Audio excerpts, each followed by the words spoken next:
ఈ రోజు ఈ వీడియోలో L2 ఎంపురాన్ అనే సినిమా గురించి మాట్లాడుకుందాం. మోహన్ లాల్, టొవినో థామస్, పృథ్వీరాజ్ సుకుమారన్ లీడ్స్ గా పృథ్వీరాజ్ సుకుమారన్ డైరెక్షన్ లో వచ్చిన యాక్షన్ థ్రిల్లర్ ఇది.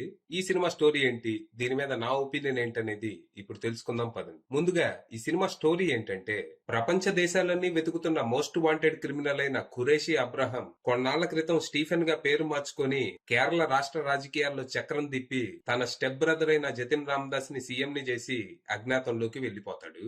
తర్వాత మళ్లీ అబ్రహం ఖురేషీగా ఇంటర్నేషనల్ డాన్ గా బాధ్యతలు స్వీకరించి ఎన్నో ఏళ్లుగా తను డ్రగ్స్ మీద చేస్తున్న పోరాటాన్ని కంటిన్యూ చేస్తాడు.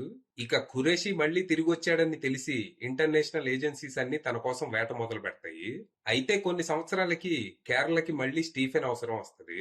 మతాల మధ్య చిచ్చు పెట్టి శవ రాజకీయాలు చేసే నేషనల్ పార్టీ ఒకటి కేరళ మీద కన్నేసి అక్కడ జెండా పాతాలని ప్రయత్నాలు మొదలు పెడతది. అందులో భాగంగా అధికార పార్టీలో చిచ్చు పెట్టి చీలికలు తెచ్చి సీఎం జతిన్ రామదాస్ ని తమ వైపుకు తిప్పుకుంటది. దాంతో ఆ నేషనల్ పార్టీకి బుద్ధి చెప్పి జతిన్ రామదాస్ ని దారిలోకి తెచ్చి కేరళని కాపాడుకోవటానికి అబ్రహం స్టీఫెన్ గా మళ్లీ కేరళ రావాల్సి వస్తది. మరి తర్వాత ఏం జరిగింది? ఎన్నాళ్ళు కేరళని పెద్దగా పట్టించుకొని ఆ నేషనల్ పార్టీ ఇప్పుడు సడన్ గా ఎందుకు అంత ఇంట్రెస్ట్ చూపిస్తోంది? ఆ పార్టీకి కేరళ నుంచి ఏం కావాలి? ఇంతకీ ఇంటర్నేషనల్ ఏజెన్సీస్ కి దొరకకుండా స్టీఫెన్ మళ్లీ కేరళ ఎలా తిరిగి వచ్చాడు, వచ్చాక ఏం చేశాడు, తన ప్లాన్ ఏంటి అనేది మీరు సినిమా చూసి తెలుసుకోవాలి.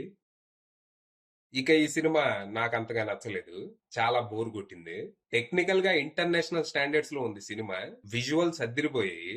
కానీ నెరేషన్ ఎంత స్లోగా ఉండిందంటే విసుగొచ్చేసింది. సినిమా స్టార్ట్ అవటం ఒక భయంకరమైన వైలెంట్ సీన్ తో మొదలైద్ది. అంత వైలెన్స్ అవసరం లేకపోయినా విలన్ ఎంత రాక్షసుడో చూపించడానికి ఈ సీన్ ని వాడుకున్నారు. కాకపోతే ఇక అంతే, మనకి విలన్ గురించి ఇంకేం తెలియదు, తను ఒక రాక్షసుడు అంతే. తను ఎవరు, ఎందుకు అలా ఉన్నాడు, తన గోల్ ఏంటి, గోల్ ఏంటి అనేది పెద్ద క్లారిటీ ఉండదు. వన్ డైమెన్షనల్ విలన్ అంతే. ఈ విలన్ కి పృథ్వీరాజ్ సుకుమారన్ చేసిన జయద్ క్యారెక్టర్ కి మధ్య శత్రుత్వం ఉంటది. దీన్ని స్టార్టింగ్ లోనే బలంగా ఎస్టాబ్లిష్ చేస్తారు. అయితే సినిమాలో దీన్ని మళ్ళీ ఎక్కడా ప్రస్తావించరు, కానీ క్లైమాక్స్ ని మాత్రం దీని చుట్టే డిజైన్ చేసుకున్నారు. Interesting choice. ఇక విలన్ ఎంట్రీ అయ్యాక, ప్రస్తుతం స్టీఫెన్ వెళ్లిపోయాక కేరళ రాజకీయాలు ఎలా ఉన్నాయి, పీకేఆర్ ఫ్యామిలీ ఎలా ఉందని ఒక 45 మినిట్స్ చూపిస్తారు. రాజకీయ కుట్రలు, కుతంత్రాలు, ఫ్యామిలీలో చీలికలు అంటూ సాగుతూ ఉంటది. ఈ క్రమంలో మనకి చాలా క్యారెక్టర్స్ ఇంట్రొడ్యూస్ చేస్తారు. ఇక ఎప్పుడెప్పుడా అని ఎదురు చూసిన స్టీఫెన్ ఏకేఏ ఖురేషీ ఎంట్రీ ఓ రేంజ్ లో ఉంటది.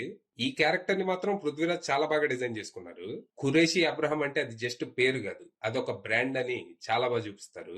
ఫస్ట్ హాఫ్ లో హీరో కనిపించేది తక్కువ సేపే అయినా తన ప్రెజెన్స్ మాత్రం మనం సినిమా అంతా ఫీల్ అవుతాం. ఇక సెకండ్ హాఫ్ లో అక్కడక్కడ కొన్ని మంచి హై మూమెంట్స్ ఉన్నప్పటికీ ఇది కూడా ఫస్ట్ హాఫ్ లాగే పడుతూ లేస్తూ స్లో నరేషన్ తో సాగుతుంది. క్లైమాక్స్ చాలా రొటీన్ గా, రెగ్యులర్ గా అనిపిస్తుంది. ఫస్ట్ హాఫ్ లో పొలిటికల్ థ్రిల్లర్ అనుకున్న సినిమా సెకండ్ హాఫ్ కి వచ్చేసరికి రొటీన్ రివెంజ్ థ్రిల్లర్ గా మారిపోద్ది.